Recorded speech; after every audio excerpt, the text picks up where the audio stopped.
So UFC 281 is finally back this weekend, and you're probably wondering why I was late to give my preview and predictions after my quick picks in the start. And then you're also probably wondering, what am I holding in my hands? Well, it's my little good luck charm that you guys haven't seen yet, but it's actually a signed card by Artem Lobov in his 62nd professional fight, where he moved on to be 62-0 and claimed the belt of Michael Johnson, and he became a 4-time UFC champ, 4-weight division champ, flyweight, bantamweight, featherweight, lightweight, and he took the belt of Michael Johnson, becoming 62-0, cementing his legacy as the greatest of all time and never will be close. So, thank you very much for Artem Lobov for that. I've got a signature in my hand. If you guys don't know, Artem Lobov, this is a very, very special piece to my heart, you know. My channel is named after the GOAT, and the GOAT he is, and he actually ended up retiring 76-0, and he defended his titles 14 more times, an absolutely insane legacy that man left behind. But we're talking about the legacy that Adesanya is about to leave, man. If he can get the win here, it's going to be massive for his career. Same as Alex Bahia as well. But we're not talking about that. We're going to start at the early prelims and work our way up. Normally I would do these individually, but I've had such a crazy week.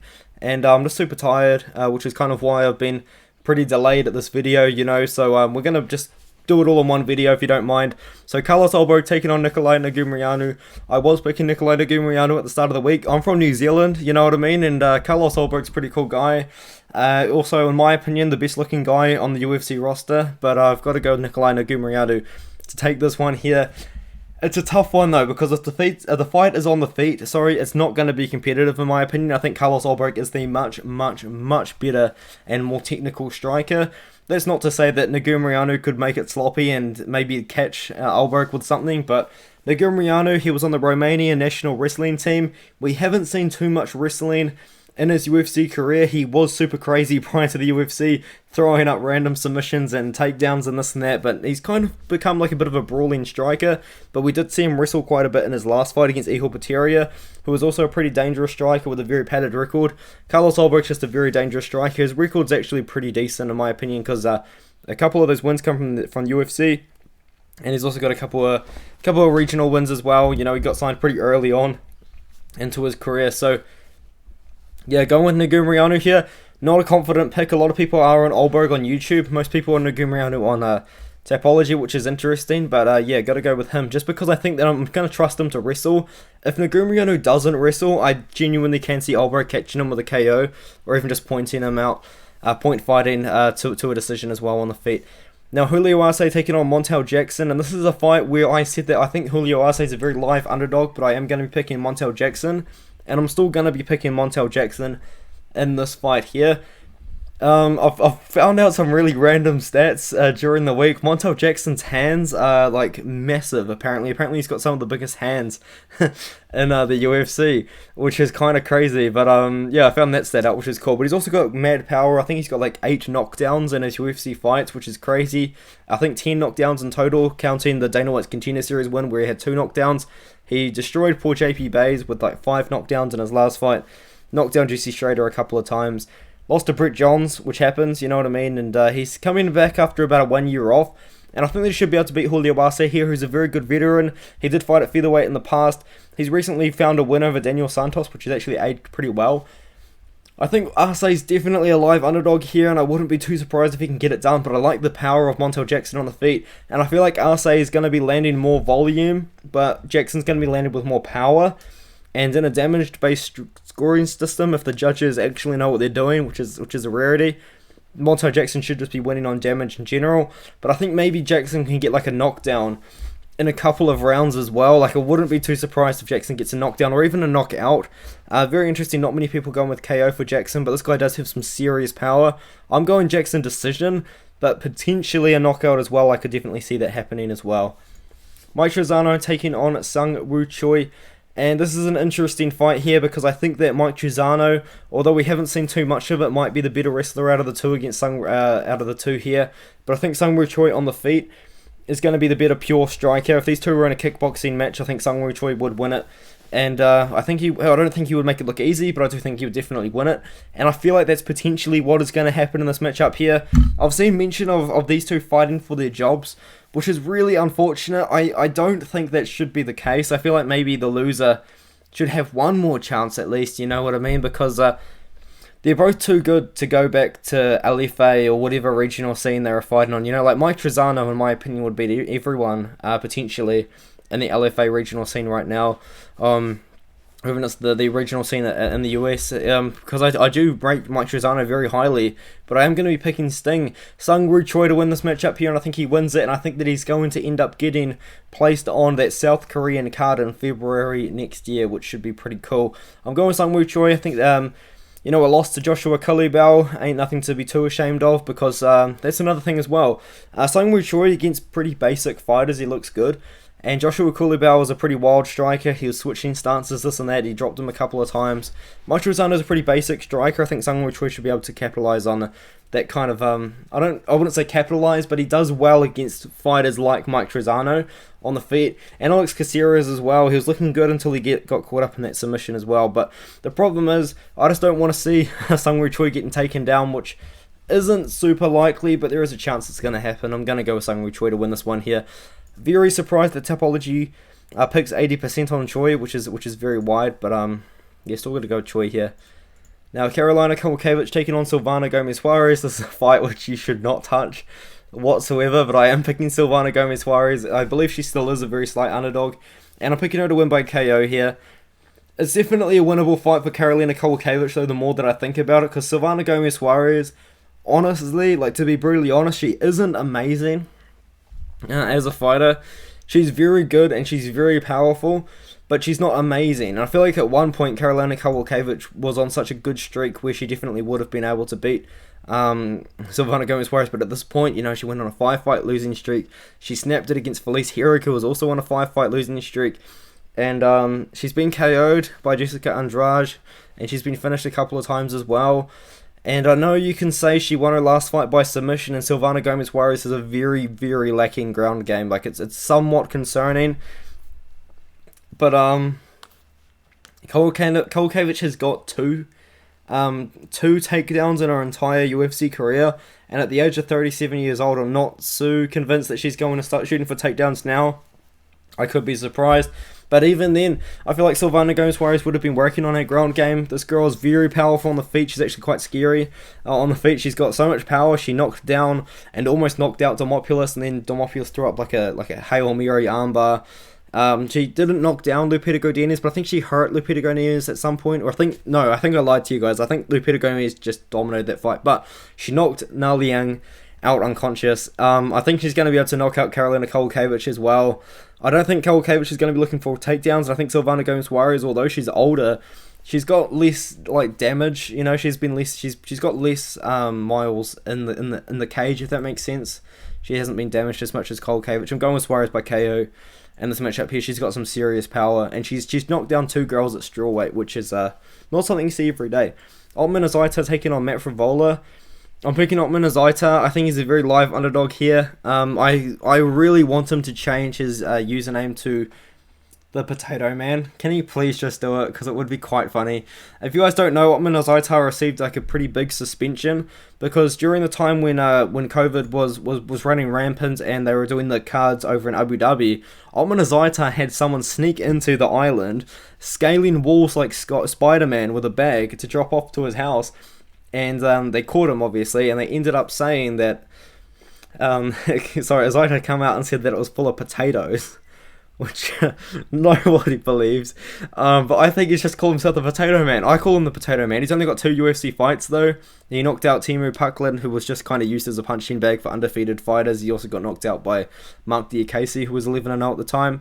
He beat Kama Worthy, which I guess in hindsight isn't the best KO win either. Matt Frivola, though, is a brawler, and this guy takes a lot of damage, unfortunately. Why is my OBS red? I think it's because it's an update. I've never used it before, but why, sorry, what am I talking about? Matt Frivola, he's taken a lot of damage in his career. You know, he went to war, a 3-minute war with Gennaro Valdez. Most of the time, he's just beating out Valdez, to be fair. He got knocked out by McKinney very quickly. Arman Sarukian beat him up pretty badly on short notice as well. Lewis Payne, I believe, knocked him down a couple of times. Yarlin Turner, I think, knocked him down a couple of... No. I don't think Yalan Turner knocked him out, but the point is, Avola been knocked down and knocked out a couple of times in his career, and he's just been hurt, and he's taken a lot of damage, and he likes to go to war, and I think he's going to go to war with Asita, and I don't think it's a good idea, because if Asita shows up the same fighter he was a couple of years ago, we should beat Avola, but if Asita... The problem with Asita is that when it was rumoured that Asita was going to fight Paddy Pimblett, Asita looked very out of shape, and I was a little bit concerned. I was like, no, there's no way they're going to do that. But maybe Asita's in camp, maybe he's gotten back to good form. It's tough picking him off a 2-year layoff, but I'm still going to go with the underdog and Otman Asita here. I think he should be able to get a KO. I'm not going to say first round, I'm going to say second round, but it's going to be a battle. I reckon it was something I'm really looking forward to. It's going to be a good fight. Now, Andre Petrovski taking on Wellington Turman, and you guys might not like the pick. You guys really probably won't like the pick, I don't think, but I'm going to be picking Wellington Turman in this matchup here, and I know there's red flags about Wellington Turman's gas tank, but I've got major red flags coming from Andre Petrovski's gas tank. I mean, especially in that Michael Gilmore fight, I think it was the second round when Michael Gilmore started having a lot of success, and that really put me off picking Andre Petrovski in his future fights, but I obviously picked him to beat Yao Zhang. I did pick Nick Maximov to win that fight because Maximov was like a minus 300 favourite, and Maximov was coming off a pretty big win over what the MMA guru calls Pillow Hands Punahali Soriano. So that was a pretty good win for Andre Petrovski, to be fair. But I like Turman in this fight, man. He's 26 years old. He is making rapid improvements. He hasn't fought for a while. He beat Misha Serkinov, and I know Misha Serkinov is a guy that a lot of people have beaten, and it's not really the best win at all, especially at 185. But the thing is, the way that he did it, Misha Serkinov was beating him up, and he threw up a Hail Mary armbar, which just doesn't happen in the men's middleweight division. He won by the way. Sam Alvey, I know this is another red flag here, but he beat Sam Alvey 30-27 and had 2 points deducted off him. So that was a pretty dodgy one there. Lost to Bruno Silva, who we know is actually pretty good, even though he lost to GM3 embarrassingly. Andrew Sanchez, former Ultimate Fighter winner, I guess 2 years ago, that loss isn't too bad. You know what I mean? But the thing is about Wellington Turman, I feel like he's got the style to beat Andre Petrovski. They're both pretty good grapplers. Petrovski's doesn't have the best striking defense. In fact, I'd even argue that Turman's striking defense is worse. But I feel like I can just trust Turman a little bit more, even in the grappling. I know Petrovski's really good and he's getting really good grappling wins on the grappling scene, which is good to see. But I don't know what it is, because I'm not really giving good reasons for you to believe in Wellington Turman. But I'm gonna be picking Wellington Turman. This guy beat Phil Hawes and Eric Anders in the grappling scene. That's what I was going on about. But I like Wellington Turman here. I don't like the cardio of Petrovski. I think if Wellington Turman can get past the first round, he can start using his offensive grappling and win that way. Maybe even finish a tired third round Petrovski. And don't get me wrong as well, Petrovski got signed off to the UFC off a loss, and then got handed some of the easiest wins the UFC middleweight division can offer. And I don't really understand why. You know what I mean? Like, this guy lost to Aaron Jeffrey, who is really good, by the way, but the thing is, he lost to Aaron Jeffrey, who then went on to lose to Kai Borrello on Dana White's Contender Series. And then he lost to Brian Battle on The Ultimate Fighter, and then they signed him anyway, and now they've kind of just fed him really good, low-level UFC fighters, and they gave him Nick Maximov, and that's a good win, but I feel like Wellington Turman, I don't think he's as good of a fighter as Maximov is, which is very ironic, but I just think Turman wins. Let's just move on. I've spent too much time talking about this fight. I've just got a feeling, alright? Erin Blanchefield versus Molly McCann. Molly McCann plus 300 isn't that bad, in my opinion, like, as a pick. If someone told me they were picking Molly McCann, I wouldn't scoff at them, but I'm pretty confident Blanchefield's going to beat Molly McCann. I think a lot of people are going to find out who Erin Blanchefield is, and as soon as this fight was announced, that's kind of exactly what I said. I said a lot of people are going to find out who Erin Blanchefield is at UFC 281, and Blanchefield, in my opinion, she's really good wrestler and she's really good grappler, but she has been caught in some problems on the feet. JJ Aldrich, who is a very good fighter, JJ Aldrich has been in the UFC since she was like 3-0, 4-0, something crazy like that. So very experienced in the UFC is a JJ Aldrich, underrated fighter as well, in my opinion. But in that fight, JJ Aldrich was able to have some success on the feet, and that isn't concerning. But when you fight Molly McCann, who is a pretty good boxer, where is it? She got signed to the UFC when she was 4-1. Yes, I was pretty correct. She was like 4-0 at the time, 4-1 at the time. Sorry, but in Molly McCann, what a thing I've noticed is if she's the better grappler out of the two, she'll always win with the striking. But if she's the worst grappler out of the two, she just tends to lose. And I think that Erin Blanchefield is just going to be able to beat her. You know, like she's on a crazy win streak right now. Jeon Kim's a pretty good win, even though she's on a losing streak. The one in Carolina's a very good win by KO as well, and she knocked out Hannah Goldie, who's not that good of a win. But, you know, like, I feel like I'm just talking absolute nonsense. Artem Lobov will help me out here, and he'll just say that Erin Blanchefield is going to win. I think Erin Blanchefield gets it done. Let's just move on. Molly McCann's the better striker, though. She just is, and Erin Blanchefield's the much better wrestler. If Erin Blanchefield doesn't shoot for takedowns like Lupita Godinez against Angela Hill, though, we really could be in for a Molly McCann underdog upset. But I'm going with Blanchefield here. She really should win if she's got good fight IQ, and I'm just going to trust her too. So we move on to Dominic Reyes taking on Ryan Spann. And I've seen a lot of people picking Ryan Spann, and I'm very, very surprised. Dominic Reyes is on a 3-fight losing streak, but you just got to look at who he's losing to. John Jones, which in my opinion he beat, by the way. Jan Blachowicz, champion. Jiri Prochazka, champion. And now he's fighting Ryan Spann, and this is, no disrespect to Ryan Spann, but this really is a big step down in competition for Dominic Reyes. Considering the fact that Ryan Spann, in my opinion, he's so inconsistent and he's so unpredictable, which is why it is pretty difficult to predict Ryan Spann fights. You know, like he beat Ion Kutalaba, who's a pretty good up-and-coming guy. He's kind of stagnated out. That's not even a real word, but anyway. And then he lost to Anthony Smith. He beat Misha Sarakinov, and then he lost to Johnny Walker, and he beat Sam Alvey by split decision somewhat recently as well. Dominic Reyes, I am a little bit worried with his mindset coming into his fights, because he does seem to think about that John Jones fight a lot. He mentions it in every interview, which is concerning, and he's mentioning like his his health as well, which is a little bit like not super concerning. Like it's good to know that he's got some awareness, but I don't want him to go in there and be tentative against someone like Ryan Spann, who is explosive, who is well rounded, and he does have a good grappling game as well himself. But I'm going to be going Dominic Reyes here. I think he's just the better fighter. Okay, we really should win. Reyes really should win this fight, but if he loses, I think it might be time for something else, man.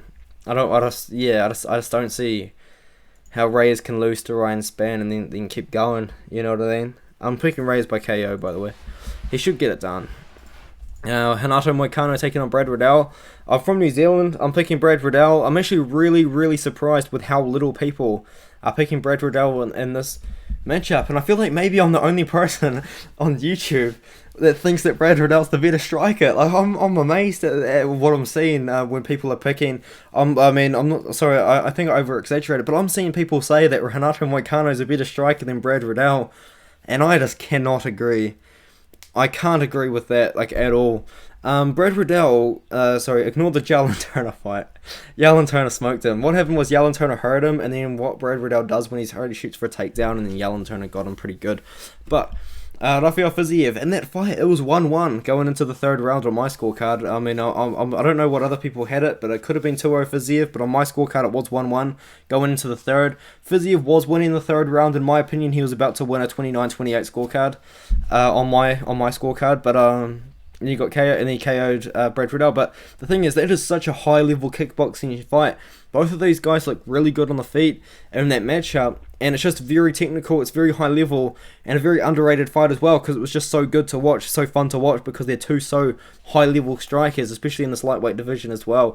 And, like, you know, he's got good wins as well on the feet. He's not really a guy that's getting KO'd, but he is getting pretty good knockdowns at times. You know, I think he knocked down Drew Dober a couple of times. I think he knocked down Magomed Mustafayev a couple of times, which got him the decision. Renato Moicano, in my opinion, he's not the better striker, and he doesn't shoot for a lot of offensive takedowns as well, and most of this guy's wins come by submission. I love Renato Moicano though, because he's big money Moicano, like what an absolute legend. But if you look at his wins here, 16 wins, sorry, what am I talking about? 9 wins by submission, 7 wins by decision. Now, the thing about big money Moicano is I like him, you know, like he beat Alexander Hernandez, like it's only big money fights from here on out. Big money Moicano took on RDA in like 5 days notice at like a 160 pound catchweight belt, and got destroyed. To be honest, he looked good in the first round, it didn't look good after that. Adesanya really beat him up, it was quite bad actually, and maybe there could be some changing damage that we don't know yet. We're going to find out, but I think Brad Riddell's going to win the fight on the feet. Mokano doesn't shoot for a lot of offensive takedowns, and hopefully Brad Riddell doesn't shoot for takedowns in this fight. It's just something that he does that I don't understand, because even when he gets his fighters to the ground, he doesn't have anything, you know, like I'm really confused. But Mokano's almost 34 years old as well, he's getting up there in age. Riddell's still got a bit of prime left, you know, and I feel like Brad Riddell's not going to make a run for the title, but I think he's going to be one of those guys that is just going to be really tough to beat, and if you beat Brad Riddell, then you're on your way up. And he's kind of already proved that already, like he lost to Fiziev, who's probably in a title eliminator, potentially in his next fight. He lost to Yalan Turner, who's probably like three good fights away from a title, unless he plays his card really smart and maybe even beats like someone like Arman Sarukian, and then fights someone like Justin Gaethje or Fiziev or something. Then maybe he could be 2 fights away, but I think Yalan Turner might be 3 fights away from title shot. But gonna be going Riddell here. Big money Mokano doesn't shoot for a lot of offensive takedowns, and I'm gonna trust him in that one. And the next one here, I don't have my Dan Hooker t-shirt. It's actually hanging up over there. I used it in my early quick picks video, but I'm just going to use Artem Lobov for good luck. I didn't mean to do that. What was going on? What an absolute mess of a video, hey? 20 minutes in. But yeah, so what was he? 76-0, Artem Lobov here. And he's telling me, man, Dan Hooker should win this fight, because Dan Hooker should win this fight. This is a big step down in competition for Dan Hooker. And I was even telling people today that if Dan Hooker loses this fight, I don't know what he's going to do. You know, because if you look at it, Dan Hooker, he lost to Dustin Poirier in a fight. He won the first 2 rounds. Almost finished Dustin Poirier in the second round as well, by the way. Lost to Michael Chandler by first round KO. It happens, unfortunately. And then he beat Nasrat Haqparast in a pretty good comeback fight for him. Then he took on Islam Makhachev on short notice. And then he fought Arnold Allen at 145 pounds. Like, just 2 interesting career decisions. The Islam Makhachev fight, in my opinion, was really good for his career, because people love Dan Hooker for doing that. But moving down to 145 just wasn't the move, man. And now he's back at 155. He's looking good. I'm trusting him to win this one here. Claudio Puelles, in my opinion, all he's got against Dan Hooker here is grappling, man. And he doesn't have the best offensive takedowns. In fact, the fights where he's getting these submissions, like Clay Guida and Chris Gutierrez, are guys that are taking him down. And then Puelles is working his submissions. And in the Chris Gutierrez fight, Chris Gutierrez was beating the piss out of him for 3 rounds. And in the 3rd round, Claudio Puelles ends up getting the submission here. And Dan Hooker, man, in theory, Dan Hooker should be able to beat the piss out of Claudio Puelles, but it's just really hard picking someone with so many miles on the clock, especially with that weird weight cut as well. But I'm going to be going with Dan Hooker here. I'm pretty confident in him. Like, as I said, he should be able to beat the piss out of Claudio Puelles. It could age badly, I know, but with the evidence that I've got, I saw Claudio Puelles getting beaten up by Chris Gutierrez 9 months ago. And if you lose Chris Gutierrez, honestly, it's a fade. It's a big fade for me. It really is. And he submitted Clay Guida, which was cool, but Clay Guida took him down. You know what I mean? Puelles isn't taking these guys down.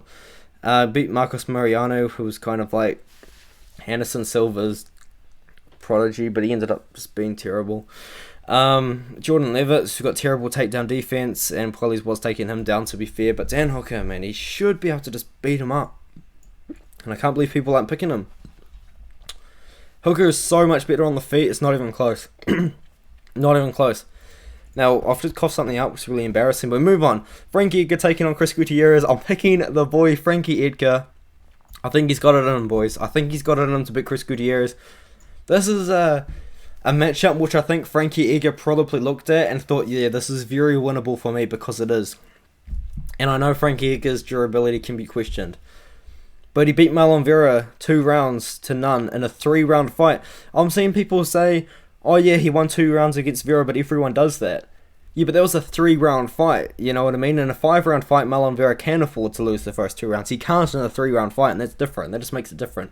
It's like 3-round Aldo being a mythical fighter. But, yeah, he was beating Vera before he got KO'd. He got KO'd very quickly by Corey Sandhagen. Beat Pedro Munoz, kind of, and then he lost his Chansung Zhang by KO. Lost to... How could Max Holloway not finish him? Max Holloway couldn't finish a 38-year-old Frankie... Oh my god. Yeah, no, anyway. That's amazing. Wow. Anyway, so yeah, Frankie Edgar, in my opinion, he should be able to quit Chris Gutierrez. Chris Gutierrez has been taken down in the past. We've seen him take it down. Cody Durden took him down and held him down for the first round. Almost got a 10-8 against him. And we've seen Felipe Colares even take him down and win a round or two. You know, like Frankie Edgar should be able to take down Chris Gutierrez and control him and win the fight. I think that we should be able to see Frankie Edgar come out with a vintage performance, use his wrestling and get the win. 41-year-old Frankie Edgar for the win, in my opinion, in this one here. 25 minutes since the video. This is getting very long. Now, Dustin Poirier taking on Michael Chandler. I'm going with Dustin Poirier here. I almost considered a Michael Chandler pick, but it kind of just comes down to the fact where I just kind of think that Dustin Poirier is a little bit better. I know that doesn't make sense. I just kind of feel that way. I feel like Dustin Poirier is the more technical boxer. I think he's the better striker in general. Michael Chandler, he's getting dropped, man. He got dropped by Tony Ferguson, which was scary. He got dropped by Justin... No, I don't think he did get dropped by Justin Gaethje, but he got hurt by Justin Gaethje a lot in that fight. He got dropped and knocked out by Charles Oliveira in the second round. Dan Hooker didn't drop him, obviously. Rest him. Yeah, I feel like Michael Chandler's here for a good time, not a long time.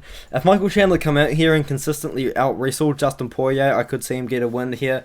The thing about Michael Chandler is he wrestled Tony Ferguson towards the end of the first round, and he looked so good. But in this matchup here, I just think Dustin Poirier's going to beat him, man. I think that if Dustin Poirier has Michael Chandler in the same situations as Justin Gaethje did, I think he finishes him. So I'm going to be going with Dustin Poirier by KO on this one here. Michael Chandler could get a crazy KO out of nowhere. Could happen. Michael Chandler could also go out there and wrestle Dustin Poirier. Both guys are pretty good wrestlers, but I'll say Michael Chandler's got a very good wrestling background that he has not used almost whatsoever since he entered the UFC. Poirier, in my opinion, I think he's going to get it done. I'm picking him by KO. It should be a very, very fun fight, though. Very good fight. And it potentially could be the fight that everyone looks back on as the fight, because I'm going to ruin your day. There's a very good chance that Carla Esparza versus Weili Zhang is a very boring fight, and there's a very good chance that Israel Adesanya versus Alex Bahia is a very boring fight. And that's just something we've got to mentally prepare for. But I think that Weili Zhang is going to murder Carla Esparza within 2 rounds. Hold on, someone's messed this up. There's no way Carla Esparza's minus 360 right now. Hold on. I think Tapology is bugging right now. But anyway, Weili Zhang, I think she's about minus 360. I think Carla Esparza about plus 280. Carla Esparza could win this fight if she goes out there and uses her wrestling, but there's just no proof of that's going to happen. You know, she's got a really good win over Yanjian Annan, which could be very beneficial to her. Maybe she could use that same game plan. But she froze against Rose Namajunas, and Rose Namajunas froze in that fight. It was just such a terrible fight. Worst fight in UFC history. I cannot believe that the media didn't drag their names through the mud like they did to Derek Lewis and Francis Ngannou, but it is what it is. Weili Zhang is going to come out here and she's going to do us all a favour, man. Carla Esparza's for a very rude awakening. You know, I think that this fight shouldn't be close. Weili Zhang's been working on her wrestling. I don't think she's going to use offensive wrestling. I think she should just be able to piece her up with the boxing. Esparza's striking is so bad. And I think Weili Zhang's striking is very good. And I think that's going to matter here. You know, I think she should be able to win this one here. It's very interesting that she's lost twice to Rose. Maybe we see a trilogy with Zhang and Rose. If Zhang beats Esparza, I don't know. Like, it'll be weird, because then if Zhang wins, then what do? Do you do a fourth fight? And then do you do a fifth fight? Like, I don't know. But yeah, I'm going to be going with Weili Zhang here by finish inside a couple of rounds.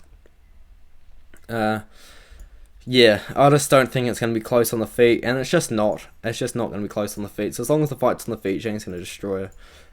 Israel Adesanya taking on Alex Bahia to defend his belt, and if Adesanya wins this fight, and maybe wins like another one, we really could start comparing him to Anderson Silva in the run that he's on, because he has defended his belt so many times. He even tried a 205-pound fight, which is cool. Anderson Silva did do that, but towards the end of his career.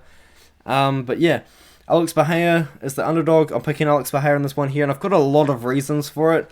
I'm going to try and remember them all, though, because I normally record all these videos individually, as I said at the start, but I'm picking Alex Bahia to win this matchup. And a big reason why is Alex Bahia literally fought in Glory Kickboxing and lost a very, well, not a very, but a somewhat controversial decision when he was defending his belt.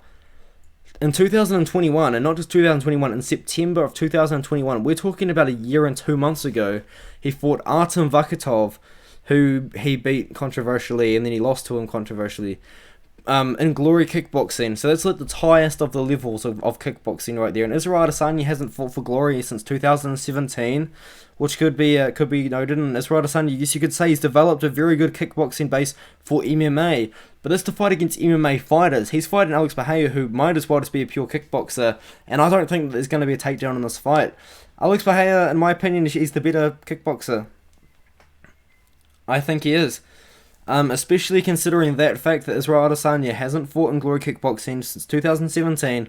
Alex Bahia literally fought last year. About a year ago, he was fighting and defending his belt. So, it's a very important part as well. And you can say, oh yeah, look into the first 2 kickboxing fights, this and that. And I did. And you know what? Alex Bahia in the first fight was a struggling alcoholic who had just started kickboxing to kind of benefit his life and make it a little bit better, and he did win a pretty controversial decision over Adesanya. But the thing is, you can make a very good argument for Bahia actually winning that fight due to the kickboxing rule set, and you can make an Adesanya argument for the same reason. And in the second fight, everyone says watch the second fight, Adesanya was winning, and then Bahia got a crazy KO out of nowhere. And yes, that's true. But Bahia was injured in that fight, and he took it on 1 week's notice. Before that fight, Bahia was actually coming off a knockout loss. He was injured, and he took it on 1 week's notice, and he still knocked him out anyway. I mean, like these things that people aren't mentioning. Everyone's like, oh, Izzy won the first fight. He was winning the second fight. Like, you don't know the background with what Alex Bahia was dealing with his own personal life at that time. Alex Bahia, since then, he's not an alcoholic at all. He's no drugs, no alcohol. I believe he's Muslim or something along those lines as well. I think he converted to that recently. I almost want to say after his Sean Strickland fight. So he's really changing his life in that way. And I think that these sort of things are just going to benefit him, because now he doesn't have these problems going on in his own personal life coming into this matchup. And I just think he's a better striker. And also he's taller than Adesanya. I know they're both listed at 6'4", but he is taller. Adesanya and Francis Ngannou are both listed at 6'4", and Francis Ngannou is notably taller than Adesanya. Adesanya, I find it hard to believe he is 6'4". And Alex Bahia as well, 80-inch reach, and Adesanya's never fought anyone with an 80-inch reach, aside from earlier on in his UFC career. Cannonier had a pretty short reach, he's a shorter guy. Robert Whittaker, same sort of thing, he's about 6 foot tall, same sort of thing with Marvin Vettori. Jan Blachowicz is a pretty big boy. Paulo Costa as well, he doesn't have the longest reach in the world. Alex Bahia is not going to get jabbed and leg kicked by Israel Adesanya and just take it. Alex Bahia is going to come forward and he's going to try and win. He's going to try and knock him out, and I think that's what's going to happen. I think Bahia knocks out Israel Adesanya, and then he loses to Robert Whittaker in his first title defense. This guy was set up to fight Israel Adesanya for this matchup. This guy was signed at 3-1 into the UFC, and then boosted to Bruno Silva, who was ranked, I would say, in the top 20 at the time, outside of the rankings. And then he fought Sean Strickland, who was ranked 4 at the time, won that fight by KO, and boom, he's got a title shot instantly. This guy was set up to fight Adesanya, and I think they probably thought that Adesanya was going to win. And yes, you could say Adesanya's got more experience with the smaller gloves. That's definitely a fair argument, but I think Bahia's Bahia's the better kickboxer. I'm prepared to be proven wrong, but that's just what I'm seeing. I'm picking Alex Bahia to win by KO. I just feel like he is the better kickboxer. Izzy fans aren't going to like it, because Izzy fans are absolutely insane. They're all 12 years old. They all can't think for themselves. It's actually insane. I'm seeing some crazy Israel Adesanya fans comments on Instagram right now, which is just really testing me. But yeah, anyway, I'm picking Bahia. Let's see, man. I'm looking forward to it.